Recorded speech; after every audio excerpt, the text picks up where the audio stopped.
How are you? Good afternoon. I'm good. How are you? Okay, I'm Mrs. Williams.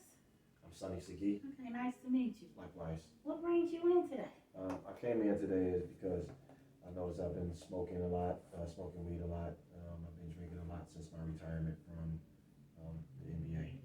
Oh, okay. All right. So, how long did you play? I played for 15 plus years. Wow. Wow. Okay. I'm sorry I didn't recognize you. I wasn't always. I'm not famous like. Okay. All right. Okay. All right. So you were just consistent. I was consistent. Had a Yes. great agent, huh? Yes. All right. Kept my mouth closed. Did what I was supposed to do. Okay. All right. Okay. So you said you came in because you're struggling with retirement. What does that mean? What's struggling about retirement is not being on the road anymore. It's not being in the locker room with the fellas. Um, it's nothing to do. I'm sitting at home all the time. I mean, I have my children, but they're at school. When they're at school, I'm constantly trying to find something to do, and there's really nothing to do. So I'm struggling with it. Really? Okay. When did you know that this was becoming a problem? Because most people who retire, they think that's glamorous, you know? I knew it became a problem when I wasn't in the arenas anymore. I knew it was a problem when I was just sitting still. I knew it was a problem when the income had changed. Uh-huh. Was it a significant change in income? It is. I've gone from getting a monthly check to not getting a check at all. Okay. So I'm basically living off what I've earned throughout my career. How are you managing that transition? It's been difficult because a lot of people have been depending on me for all these years. Oh, okay. That's interesting. How has that changed, or has it changed since you retired? Hmm. It's funny that you asked that question.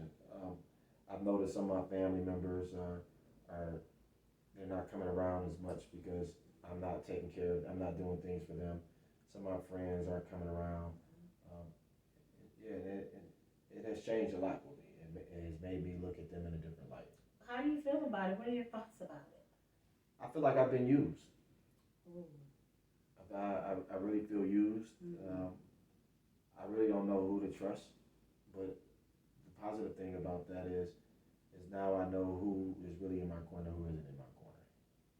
Okay, okay. So you got to draw a positive out of it. I did. Okay, so do you have anything you think that's inhibiting you in this area, with transitioning from the retirement or to retirement in regards to other areas of your life? Yeah, I believe what has inhibited me was so I, I, I entered the draft after my freshman year of college. Where'd you go? I went to the University of Nevada, Las Vegas. Okay. And after my first year, I entered the draft. And so I never went back to complete my degree. Oh, so you went pro the first year. I did. Okay. And when I hear you say you didn't complete your degree, what does that mean for you? I haven't finished college. Okay. And so trying to obtain, playing in the league for 15 plus years, and that's the only thing that's been on my resume. And trying to find a job that it will help me maintain my lifestyle has been difficult. So trying to get a broadcasting job that hasn't worked, trying to go back and work at a university hasn't panned out as well because you have to have a degree to do that. And I haven't gotten a job with the NBA with a ball club yet. Okay. Okay.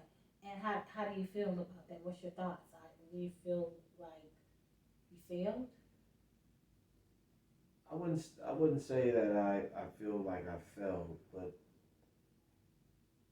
I feel lost because I don't know what the next step is. Okay. All right. You don't know what the next step is. You're unsure about the future. How long have you played basketball? Uh, so to be exact, it was 17 years. Okay, but when did you start? Like in life, playing basketball? At the age of 10. Oh, wow. Okay. So you were in like some Pop Warner, small fry leagues, some PAL teams or whatever. Yeah, they're called AAU teams. AAU teams. Yep. So I Okay. played AAU from the age of 10 all the way to 17. Gotcha. We all I did every summer we were on the road playing in tournaments. Um, Basketball has just been my life. I don't know anything else but basketball. What did that do for you? As a kid and as a young man, that was everything because I was striving to become an NBA player. I reached that goal. But now, that's all I ever known. I haven't known anything else. Okay. Is this a hard time for you just realizing that you now have to think of life without basketball, possibly? It is because I never thought that it would come to an end. Mm. And as a kid, you think you're gonna play something or do something your entire life, and it's not like that. Okay. And you don't really have a lot of people. At least I didn't have people saying, "Hey, this is gonna end one day. What are you gonna do afterwards?" Nobody really prepared you for that. No, they didn't. Okay. And so how has it been in your life socially to deal with this? You sounds like you had some notoriety and now, friends are changing. Now you have to face life without basketball. Like, how are you dealing with the challenges? How are you coping? What are you doing to cope? I'm not. I just smoke weed all day long. I find myself drinking um, every day. I'm not coping with it. It's hard being at home. For all these years, my significant other has been there taking care of our children, and just trying to manage, just sitting around. I feel like I'm in a way at times. Are you just not accustomed to being at home with them on a daily basis? I am not. I am not. Wow. So, tell me about the smoking of the weed. Tell me, like, what do you have a marijuana? This is Michigan. Do you have a Michigan prescription drug for marijuana? Medicinal use? I do now. In the beginning, I didn't have one. It wasn't legal at the time. Okay. And in the league had I don't want to call them laws, but we call them rules and that you had to abide by. So no one knew that I was smoking. Well, my teammates knew, but no one else knew what I was doing. Okay. How were you able to hide it this long? I would have friends that would take the test for me. Okay. Someone in management will tell me, hey, they're going to call you for a drug screening. So I was able to prepare myself for it. Okay. And with that, so I hear you have always had someone pretty much helping manage you and manage whatever problem you had.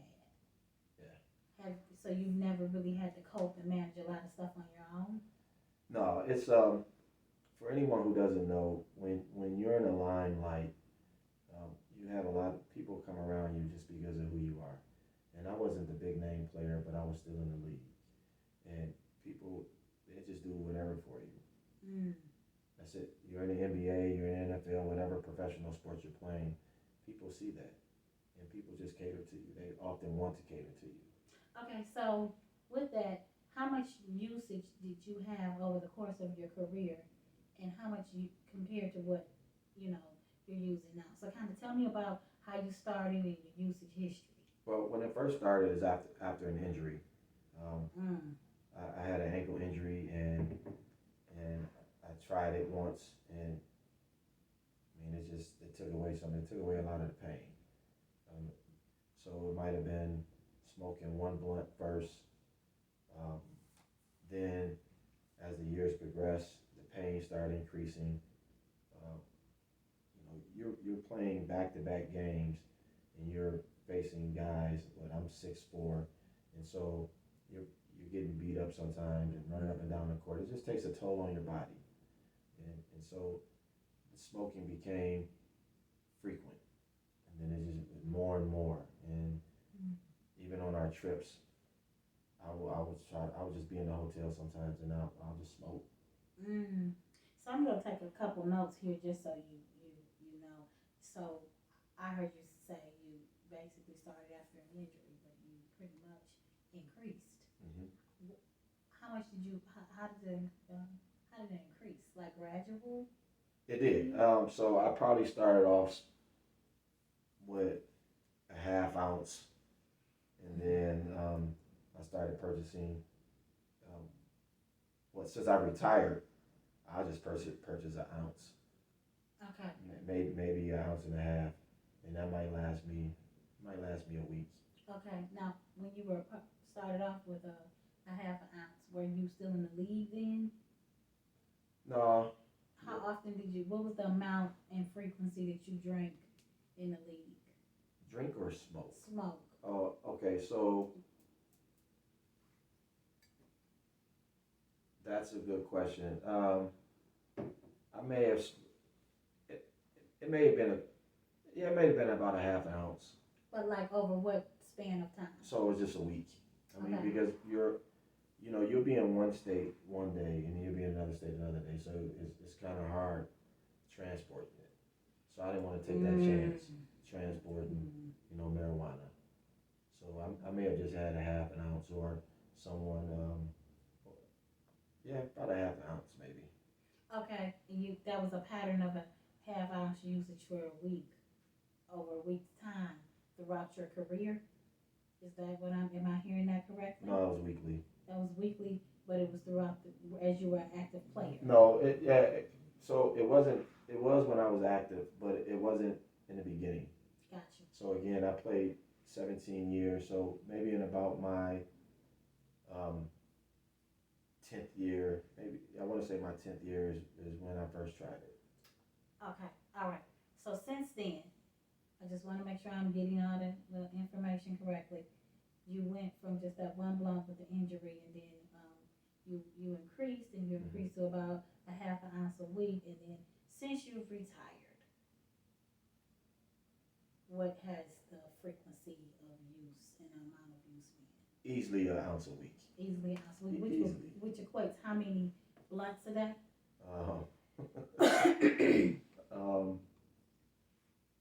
Sometimes 2 or 3. Okay. I don't do it when the children are around. Okay. But I'll smoke one depending on. I may smoke one, and then a few hours later, depending on how my body feels, I'll smoke another one. Okay, and so how are you when in this process you're doing a great job with sharing, and I commend you for a person of your stature to be honest with themselves about that this is a problem.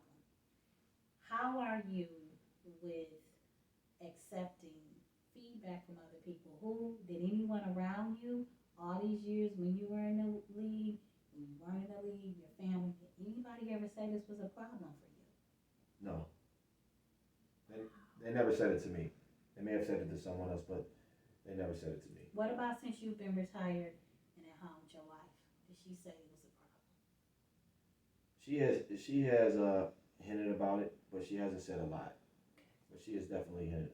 But how did you know? If you are in a situation no one is telling you this is a problem, how did you know? How did you know that this was a problem for you? I knew it was a problem when I didn't want to get up and do anything. Meaning? I would just get up and watch TV. I didn't do things with the family. I was just lazy. I just sat around. Okay. And so in the sitting around and being lazy, you realized, did you think of that as depression? Or did you think of that as sadness? How did you view the laziness from a person who was active in a physical sport for a number of years to lying in the bed and not wanting to get up? Like, how did you view yourself? I didn't know how to view myself, to be honest. I didn't want to think of being depressed, but now that I think about it, and when I thought about it, that's exactly what it was. I was suffering depression. How do you know it was depression? Was it any periods of tearfulness and isolation? There were some tears a couple times, and I think that's when I finally realized that, okay, something's going on. And in the beginning, it was really, I didn't want to think that it was depression. I was in denial. Okay. What was going on? Here I am. I'm still young. I'm 38 years old. Depression just wasn't an option. That's just not something I'm still in pretty good shape. And think that I was depressed, that would have never crossed my mind. So like, so just sharing everything with me again has been awesome. How would you think if you were in a room of other professional athletes and other people, or just other people who admitted they had a problem? Would you be open and be comfortable in a group setting? Yeah, I would definitely be comfortable with that. And the reason why I would be comfortable because these are guys that were former professional athletes or current professional athletes. And so I'll be able to relate to what they're going through and they'll be able to relate to what I'm going through. Okay, all right. So you would be open, and you think you could hear feedback from other people that you hadn't met? Think you would be receptive to that? I do. Okay, good. Okay. I'm just surprised that you have taken um, a step forward. I commend you on that, and that you have become so self-aware of yourself. It doesn't sound like you were always self-aware. It sounds like people around you were made to be aware of your thoughts and emotions more than you. But it sounds like you've taken a step forward. I appreciate you saying that because it was a huge step. Yeah. I didn't know and yeah, it was huge and so I just want to be a better husband. I want to be a better father. I don't like this feeling that I'm going through right now and so that's just the whole purpose of coming here, letting it all out. And I just want to be an example. All these kids out here, the young people out here, they don't understand what professional athletes go through.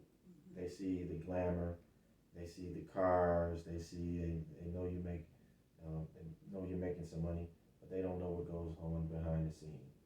And so with this, maybe one day I can go back and I can talk to our young athletes and share with them what to do and what not to do. Okay. I commend you on that. And I think I have a good group for you. And during our assessment here, I think we have off to a good start. Okay? Okay. All right. I look forward to working with you.